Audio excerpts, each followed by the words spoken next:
Sometimes also it's good to be ზოგჯერ რთული მომენტები გვეხმარება და დადებითად აისახება ჩვენზე. უფრო მეტ გამოცდილებას ვიღებთ და შეცდომებს ვხედავთ.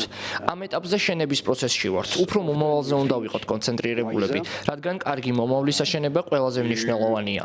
როდესაც გუნდში მოვედი, მუშაობა 3 მცველიან სქემაზე დავიწყე. მჯეროდა რომ ეს იმუშავებდა, მიუხედავად იმისა, რომ ნიდერლანდელებთან პირველი მატჩი 3-0 დავთმეთ.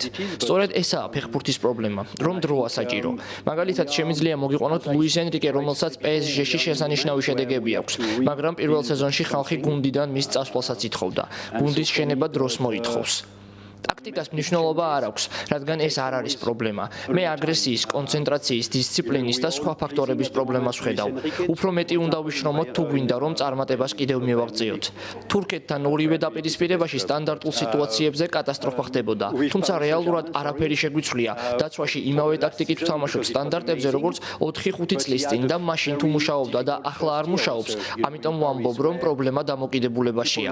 როდესაც ისეთ მაღალ ფეხბურთელებს კარგავ, როგორებიც გველესიანი და კვირკველია არიან, შეიძლება გამოჩნდეს რაღაც პრობლემები, მაგრამ მუშაობთ და დარწმუნებული ვარ, გამოსავალს აუცილებლად მივაგნებთ. მოგეხსენებათ, ხელშეკრულებაზე უფრო მნიშვნელოვანი არის ურთიერთობა ის თუ რატყურემის დანახვათ როგორ მუშაობს, თუ თავარი სტელი გუნდთან ერთად, თავის სტაფთან ერთად, რა თქმა უნდა, ჩვენ ერთად ძალიან ბევრ წარმატებას მივაღწიეთ. ასევე ფეხბურთის ნაწილი არის რთული თამაშები, თავარი არის სწორი ანალიზი და დარწმუნებული ვარ და ჩვენ ორივეს და სტავს და ფედერაციას რა თქმა უნდა გვჯერა რომ არის